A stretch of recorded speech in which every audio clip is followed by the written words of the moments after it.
Bonsoir et bienvenue à notre conseil d'arrondissement en ce 13 juillet. Alors, je souhaite la bienvenue à tous les citoyens qui nous écoutent, soit en direct ce soir ou en différé. Alors, avant de débuter nos travaux, je vous invite à vous joindre à moi pour un moment de recueillement. Alors, nous voici assemblés pour adopter des règlements destinés à faire le bien et la prospérité de notre arrondissement. Qu'il nous soit donné d'observer dans nos délibérations les principes de la charité, de ne désirer que ce qui est conforme à une société juste et équitable, de rechercher le bien avec prudence, de le connaître avec certitude et de l'accomplir parfaitement pour le bonheur de notre arrondissement et de nos concitoyennes et concitoyens. Merci.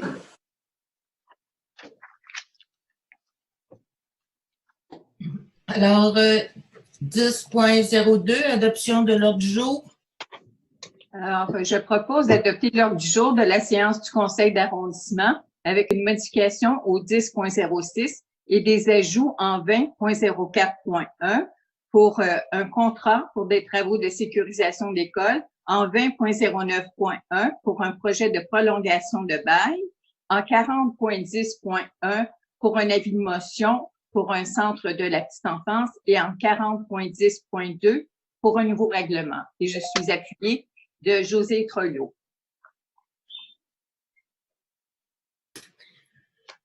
10.03, rapport de la mairesse sur les faits saillants du rapport financier. Oui, alors, membres du Conseil, mesdames et messieurs, conformément à l'article 105.2.2 de la loi sur les cités et villes, je vous présente aujourd'hui un rapport présentant les faits saillants du rapport financier 2019, du rapport du vérificateur général et du rapport du vérificateur externe. J'aborderai aussi les perspectives financières de l'exercice 2020 en cours et les principales orientations du programme triennal d'immobilisation 2020, 2021, 2022. Un bilan avantageux pour les citoyens, excédent budgétaire, gel du taux de la taxe locale et réfection importante des parcs et des piscines. Résultat, au 31 décembre 2019, c'est un excédent de 1 741 000 $. Le budget 2019 prévoyait des dépenses de fonctionnement et un financement de 39 365 900 $. Quant aux dépenses réelles de l'arrondissement en 2019, elles se sont chiffrées à 39 400 800 $ pour un surplus d'opération de 406 700 $. À ce bilan, est venu s'ajouter un montant de 1 334 700 $ qui résulte de toutes les corrections budgétaires apportées en 2019 par le service des finances de la Ville de Montréal à la dotation de l'arrondissement. Et parmi les principales corrections, nous notons un remboursement des dépenses de 451 400 pour le plan d'action Canopée 2012-2021, un remboursement de 477 700 pour les 6e et 7e opérations de chargement de neige, une redistribution de 818 400 des revenus de permis de la Ville de Montréal et des ajustements de crédits divers pour la somme de 412 800 $ en négatif. L'ensemble de ces affectations et corrections fait en sorte que l'arrondissement a clos son exercice 2019 avec un excédent de 1 741 000 $. Quant aux revenus non fiscaux, à la fin de l'exercice 2019, ils se sont avérés excédentaires de 349 900 $ sur les prévisions de 1 454 400. Ces résultats financiers de 2019 peuvent être consultés sur le site Internet de l'arrondissement. Grâce à la 5e et dernière tranche de la réforme du financement des arrondissements, RFA, la Salle a été en mesure de geler le taux de taxe locale sur les services en 2019. Cette taxe a baissé de plus de 4 millions de dollars entre 2016 et 2019. De tous les arrondissements, c'est à La Salle que le financement provenant de la taxe locale était le plus faible en 2019. Cette taxe ne représentait que 11,25 % du budget de fonctionnement l'an dernier. Le vérificateur général de la Ville de Montréal et le vérificateur externe ont conclu que les états financiers consolidés de la Ville de Montréal, qui incluent les résultats des arrondissements, donnent une image fidèle de la situation financière au 31 décembre 2019 sans aucune réserve. En tout, ce sont environ 9,8 millions de dollars qui ont été investis dans le réaménagement des bâtiments, parcs et espaces verts, ainsi que dans l'amélioration et l'entretien des réseaux routiers, d'égouts et d'aqueducs. Le budget pour ces grands investissements provenait des programmes triennaux d'immobilisation, PTI, de La Salle et de Montréal, de fonds obtenus de la ville, centre et de programmes aussi gouvernementaux. Une part importante a été investie dans la réfection des parcs et des piscines pour offrir aux citoyens des équipements plus modernes, conviviaux et sécuritaires. À titre d'exemple, voici quelques projets réalisés au cours de la dernière année. Reconstruction et réaménagement de la piscine et du pavillon des baigneurs au parc La Charité. Travaux de démolition au parc Ménard en vue de sa réfection complète en 2020. Réaménagement complet et ajout de jeux d'eau au parc d'Almanie. Réaménagement du parc Mélati. Réfection des sentiers piétonniers du parc Riverain entre les arrondissements de Verdun et de Lachine. Aménagement d'un 4e parc canin au parc Mohawk. La réfection des rues a toujours été une priorité à La Salle. Voici quelques travaux réalisés en 2019. Réfection de 24 tronçons de rue reconstruits. PRR, pavage complet et trottoir. Réfection de 36 tronçons de rue PCPR, pavage complet et quelques portions de trottoir. Travaux de réhabilitation d'égouts, terrasse de la Loire et rue centrale entre Orchard et Bérenz.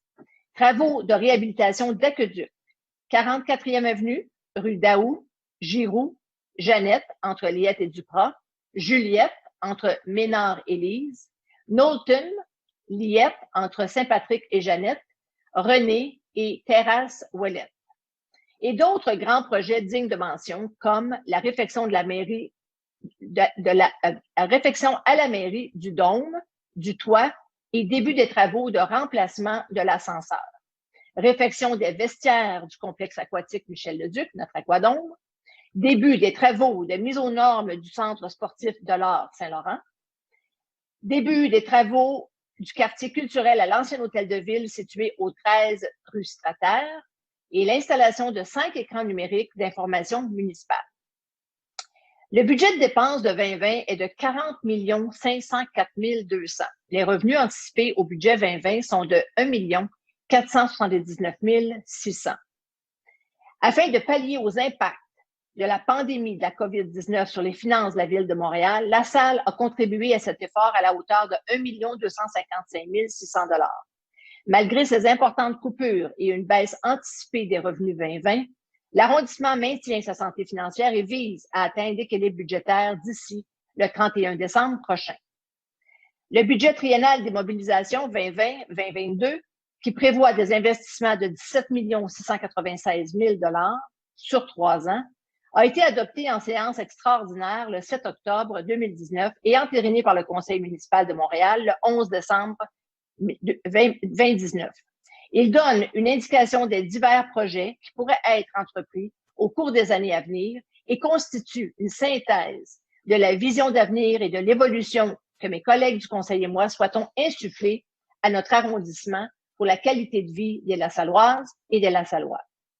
En conclusion, ce rapport de l'année financière qui s'est terminé le 31 décembre 2019 est le résultat de tous nos efforts de saine gestion des dernières années et il consolide la santé financière de notre arrondissement. Merci.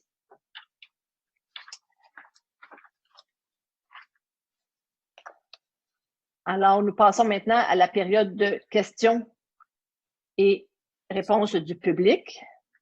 Madame Gagnon, votre micro était fermé. Je l'avais fermé pendant votre rapport. C'est bon. Alors, toutes les questions du dernier conseil ont trouvé réponse. Donc, j'y vais tout de suite avec la question. Nous avons reçu une question. Vous savez, les gens peuvent s'inscrire virtuellement, évidemment, à la période de questions jusqu'à 6h30 ce soir. Alors, voici, on a reçu une question du citoyen, M. Éric Tremblay, et je lis intégralement sa question. Bonjour. Première des choses, changer le nom de la rue Larente à boulevard Larente. Qui a eu cette idée de dévier la circulation de la rue Clément sur Larente? Pourquoi pas sur la rue Dollard? Aucune présence policière sur la vitesse, etc. Sûrement plusieurs plaintes à la ville et à la police sur la vitesse excessive.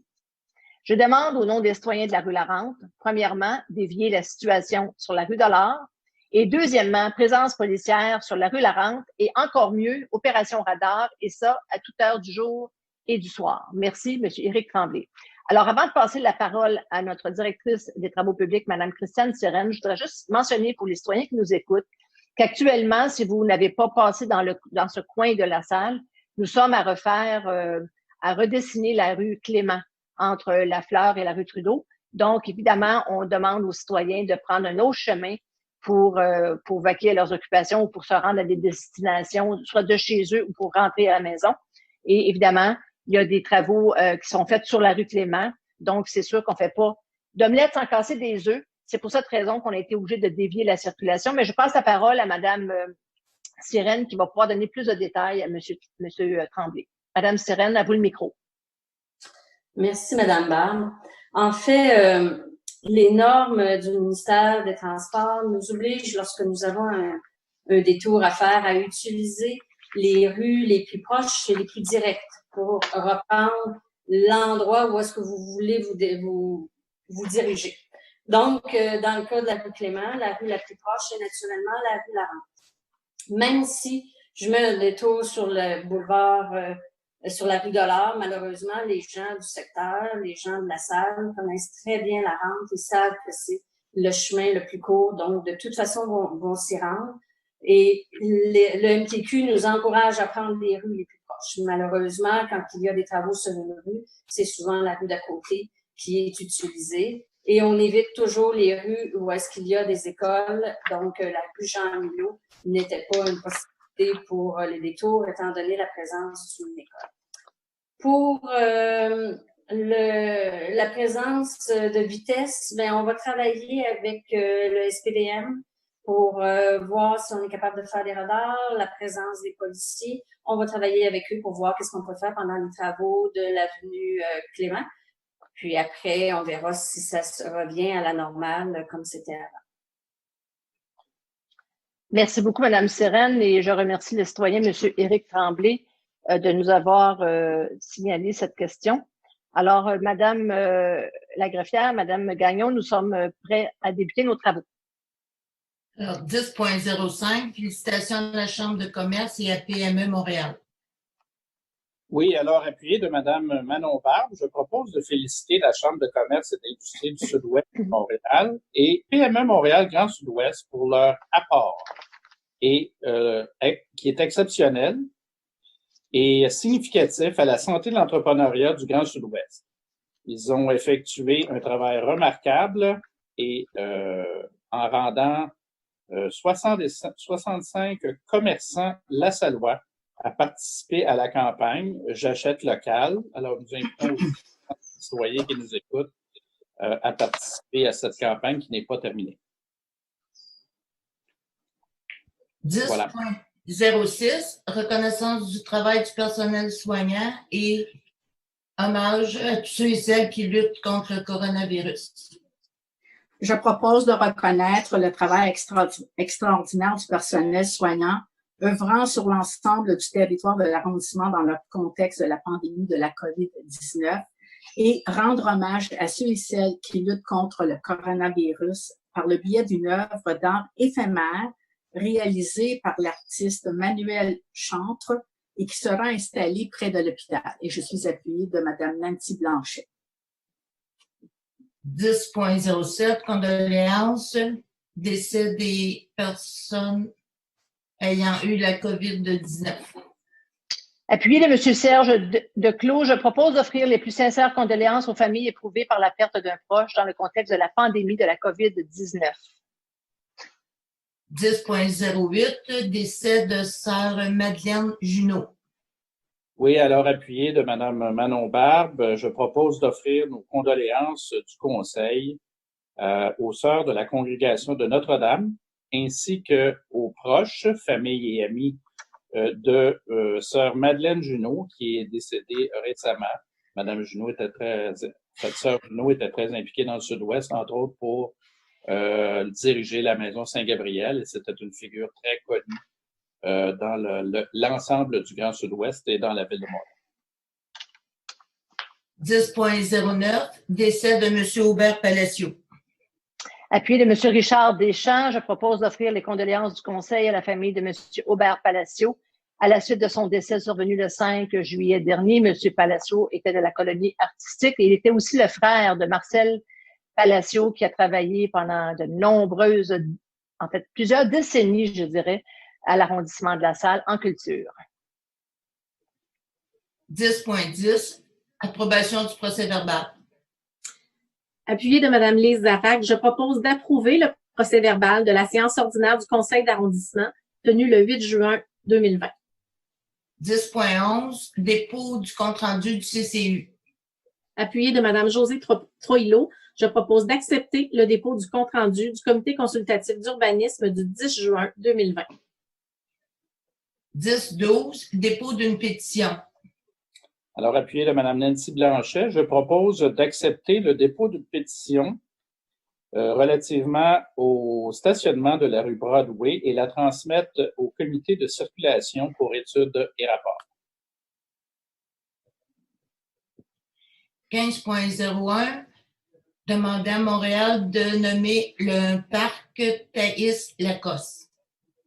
Appuyé de M. Richard Deschamps, je propose de recommander au Conseil municipal de Montréal d'attribuer le nom de parc Thaïs-Lacoste au parc actuellement désigné du nom de La Salle Nord, en hommage à la militante, journaliste et conférencière Thaïs Lacoste-Frémont, qui a fait de la promotion du droit des femmes le dossier de sa vie.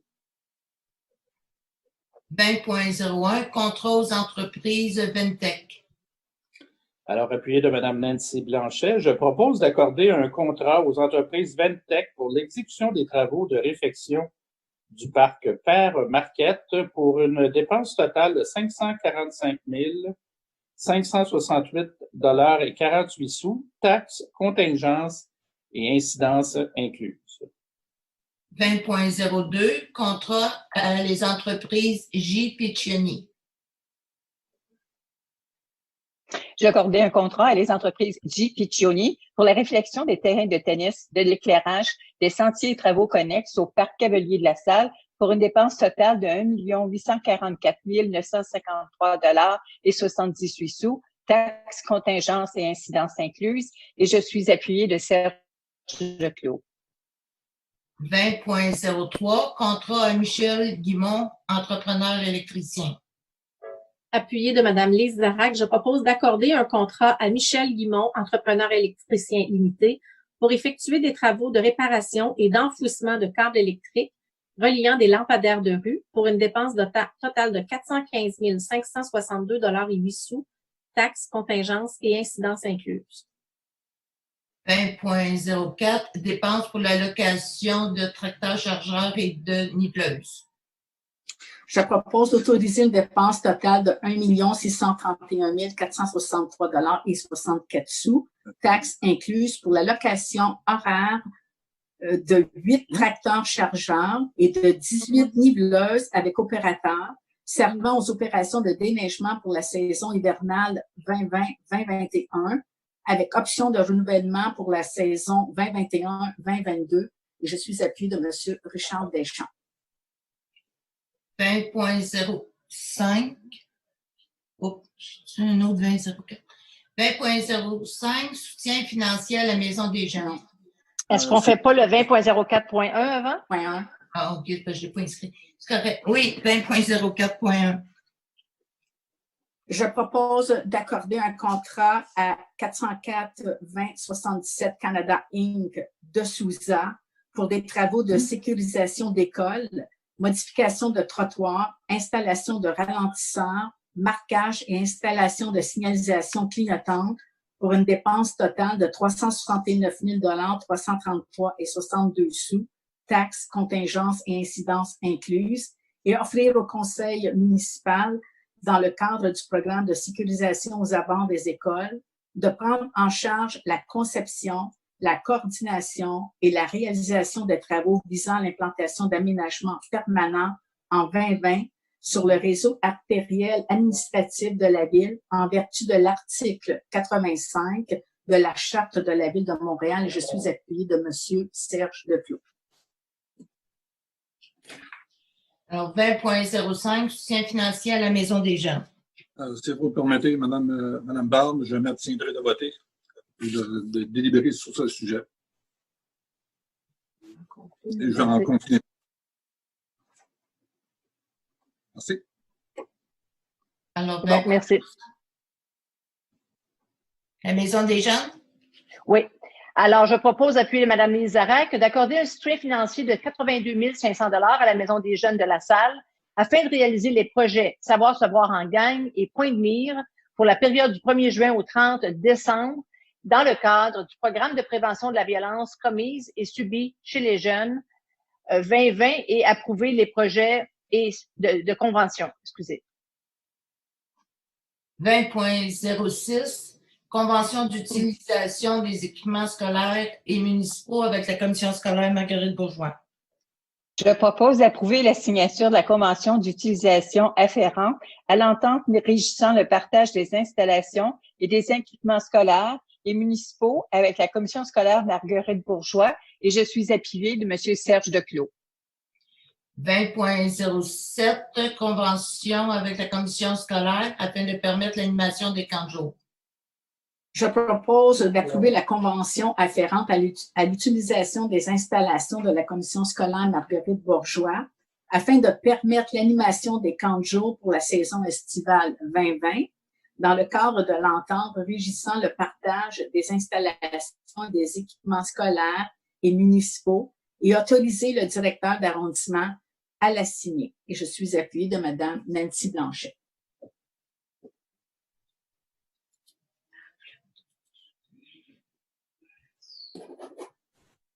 20.08, addenda au bail avec les excursions rapides de la Chine. Oui, alors appuyé de M. Serge Declos. Je propose d'autoriser la signature de l'addenda 1 au bail conclu avec les excursions rapides de la Chine afin de reporter la location de la saison 2020 à la saison 2023 et modifiant ainsi la date de fin du bail au 31 décembre 2023. 20.09, bail avec le cégep André-Laurando. Je propose d'autoriser la signature du bail d'une durée de 2 ans avec le cégep André-Laurando pour l'utilisation du centre sportif de l'Art Saint-Laurent et je suis appuyée de M. Richard Deschamps. 20.09.1, bail avec la Fondation de l'Hôpital La Salle. Avant de procéder à l'adoption de la résolution, je tiens à signifier que je n'ai pas participé aux discussions, que je ne participe pas au vote, puisqu'il pourrait y avoir un potentiel conflit d'intérêts étant sur le conseil d'administration de la Fondation. La même chose pour moi, je déclare. Donc, je n'ai aucun intérêt pécuniaire, personnel, mais cependant, puisque je suis liée à l'organisme dont il sera question et pour des fins de transparence, je déclare que je m'abstiens de participer aux délibérations, de voter ou de tenter d'influencer le vote sur cette question.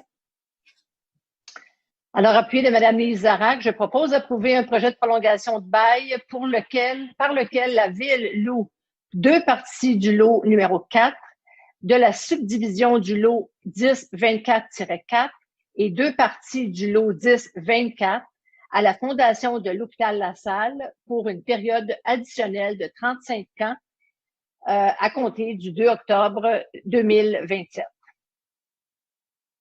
20.10, les kilomètres de la salle, l'activité défie la salle. Appuyé de M. Serge Declos, je propose d'autoriser les kilomètres de la salle à organiser l'activité du défi La Salle et leur octroyer un montant de 1 300 $ pour l'achat des médailles. Les participants auront 8 semaines pour s'inscrire, se préparer physiquement et compléter leur défi, soit du 9 juillet au 31 août. 20.11, contribution financière au loisir Laurando Danton.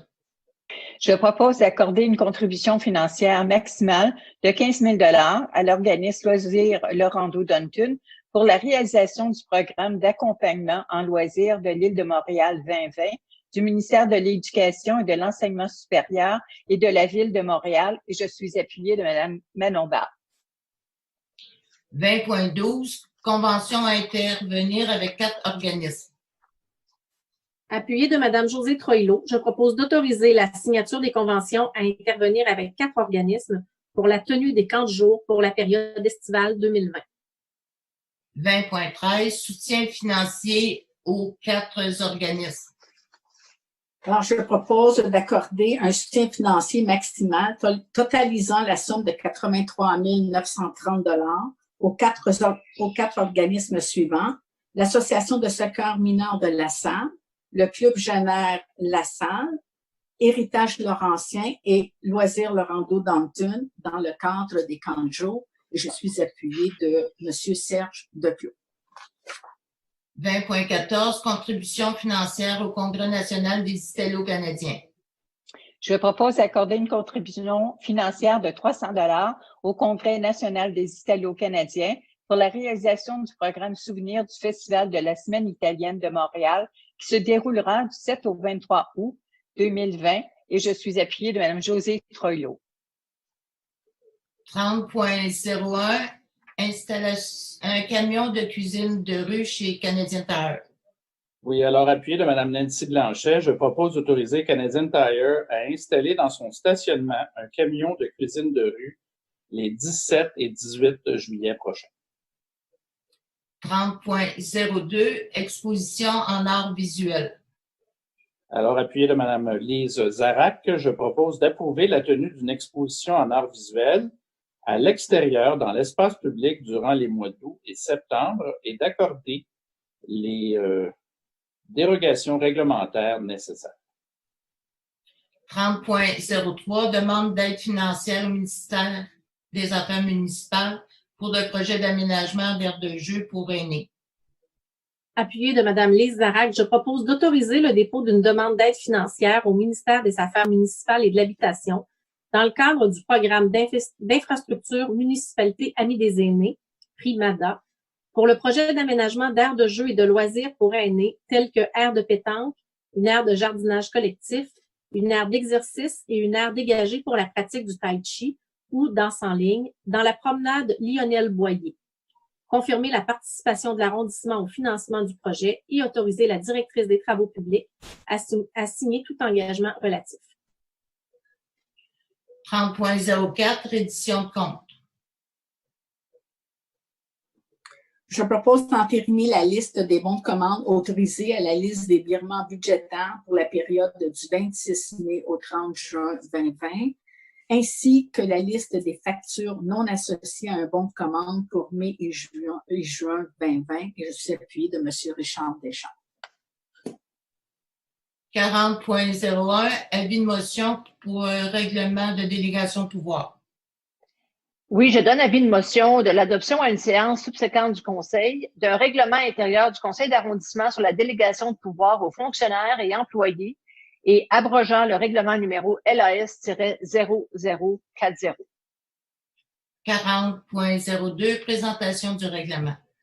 Appuyé de Mme Lise Zarac, je propose de présenter et déposer un projet de règlement sur la délégation de pouvoir aux fonctionnaires et employés. 40.03, avis de motion pour un règlement amendant le 22-22. Alors, si vous me permettez, je me retire de délibérer sur ce sujet, en possible conflit d'intérêt. Alors, je donne avis de motion de l'adoption à une séance subséquente du Conseil d'un règlement amendant le règlement numéro 2222 concernant la conversion en copropriété divise. 40.04, présentation du règlement. Encore une fois, si vous permettez, je me retire de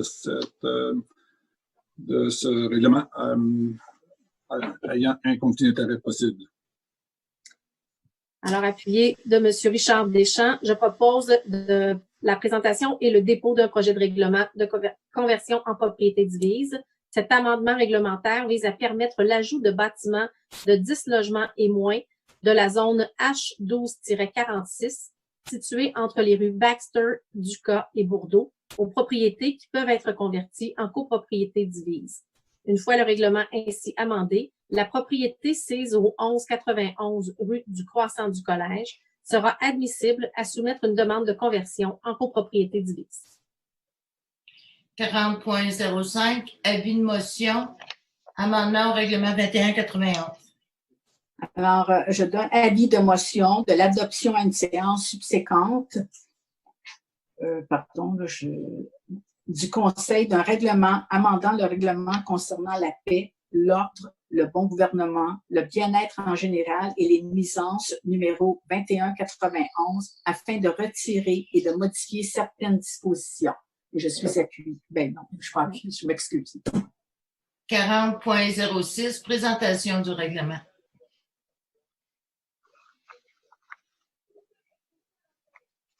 Ton micro est fermé, José. Je propose cet amendement réglementaire vise à soustraire les dispositions concernant les nuisances de ce règlement.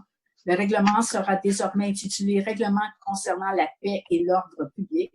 Les dispositions relatives, entre autres, aux matières nuisibles, aux animaux, aux mauvaises herbes, aux propriétés publiques, au mobilier urbain, aux déversements et aux accumulations de neige sont abrogées. Un règlement distinct sur les nuisances sera adopté afin de reprendre les dispositions abrogées. 40.07, avis de motion. Je donne avis de motion de l'adoption à une séance subséquente du Conseil d'un règlement concernant les nuisances et abrogeant le règlement numéro 2192 sur les nuisances et plus particulièrement le bruit. 40.08, présentation du règlement. Alors, je présente et dépose un projet de règlement abrogeant le règlement 2192. Ce nouveau règlement vise à regrouper les dispositions sur les nuisances qui sont abrogées du règlement 2191 et les dispositions du règlement 2192 sur les nuisances associées au bruit. Une nouvelle section est également ajoutée portant sur la gestion des chantiers de construction. L'arrondissement se dote ainsi d'un règlement unique sur les nuisances qui facilitera son application par les inspecteurs et le représentant de la SPVM, et je suis appuyée de Mme Josée Troilot. 40.09, avis de motion, amendement au règlement concernant les parcs. Oui, alors, je donne avis de motion de l'adoption à une séance subséquente du Conseil d'un règlement amendant le règlement concernant les parcs et les endroits publics numéro 1575 afin d'ajouter certaines dispositions. 40.10, présentation du règlement. Oui, alors, excusez, là. Alors, appuyé de Mme Josée Troilot, je propose de présenter et de déposer un projet de règlement amendant le règlement 1575.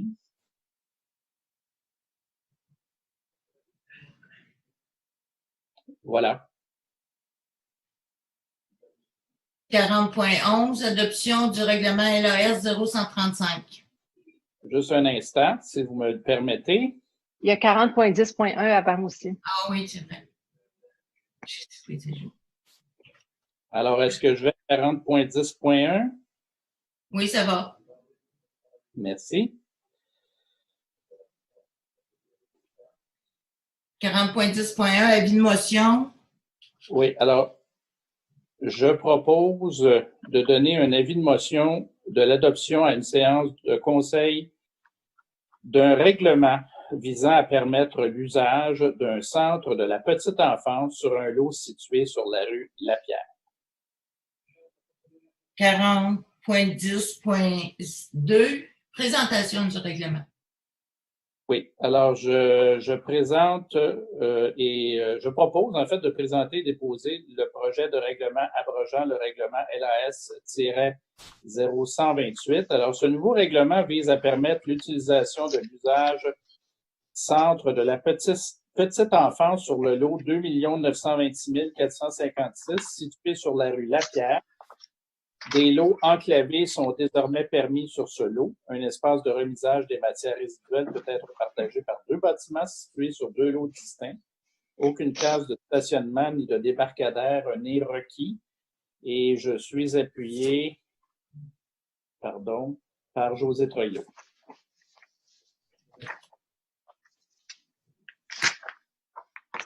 Alors, 40.11, adoption du règlement LAS 135. Je propose d'adopter le règlement LAS 0135 autorisant un emprunt de 1 650 000 $ pour la réfection de différents bâtiments et abrogeant les règlements numéros LAS 0126 et LAS 0127. Un registre sera tenu à cette fin et je suis appuyée de M. Serge Declos. 40.12, retrait d'un PPC-moi. Je propose de mettre fin au processus d'adoption de la résolution PP-20 visant à autoriser l'occupation d'une partie d'un bâtiment situé sur la rue Thierry à des fins de centre de conditionnement physique et de musculation. Et je suis appuyée de Mme Lise Zarac. 40.13, plan d'implantation et d'intégration architecturale. Pardon. Appuyé de Mme Josée Troilot, je propose d'approuver les règlements soumis en vertu des dispositions du règlement relatif au PIIA numéro LAS-0014 afin de permettre la modification du revêtement d'une habitation unifamiliale située au 75-72 boulevard Champlain. 40.14, PIA sur le boulevard Newman. Appuyé de Mme Josée Troilot, je propose d'approuver les documents soumis en vertu des dispositions du règlement relatif au PIIA numéro LAS-0014 afin de permettre la modification d'une façade commerciale située au 70-77 boulevard Newman, local 05020. 40.15, compensation monétaire pour fin de parc. Oui, alors appuyé de Mme Nancy Blanchet, je propose d'accepter une compensation monétaire aux fins d'établissement de maintien et d'amélioration de parcs, de terrains de jeu et de préservation d'espaces naturels sur le territoire de la ville d'une somme de 615 800 $ pour la demande de permis de lotissement visant la subdivision du lot numéro 5 242 509 à l'angle des boulevards Newman et Angrignon. 40.16, compensation monétaire pour un permis de lotissement sur la rue Léger. Alors, appuyé encore une fois de Mme Nancy Blanchet, je propose d'accepter une compensation monétaire aux fins d'établissement de maintien et d'amélioration de parcs, de terrains de jeu et de préservation d'espaces naturels sur le territoire de la ville d'une somme de 373 100 $ pour la demande d'un permis de lotissement visant la subdivision du lot numéro 1 449 408 sur la rue Léger. 40.17, compensation monétaire pour un permis de construction sur le boulevard Angrignon. Alors, appuyé de Mme Nancy Blanchet, je propose d'accepter une compensation monétaire aux fins d'établissement de maintien et d'amélioration de parcs, de terrains de jeu et de préservation d'espaces naturels sur le territoire de la Ville de Montréal d'une somme de 120 057 $ et 36 sous pour la demande de permis de construction d'un bâtiment comprenant 150 unités sur le boulevard Angrignon. 40.18, le certificat d'autorisation pour une murale.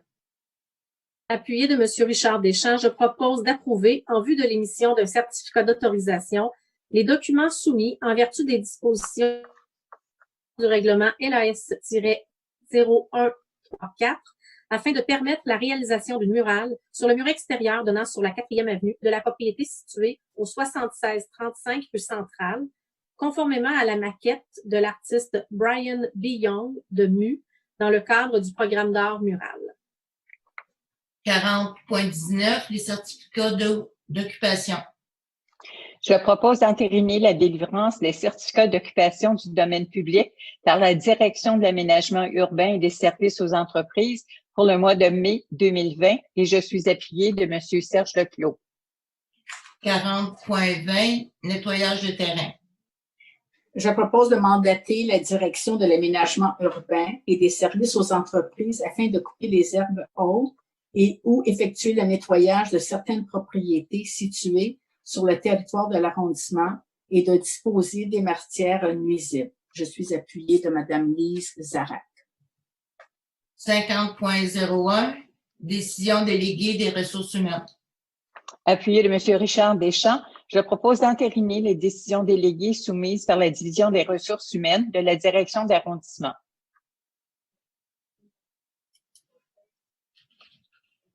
Avant de lever la séance, j'inviterai mon collègue, M. Deschamps, s'il voudrait bien lire la section 4010, qui est la présentation et dépôt du projet de règlement qui amende le règlement 1575.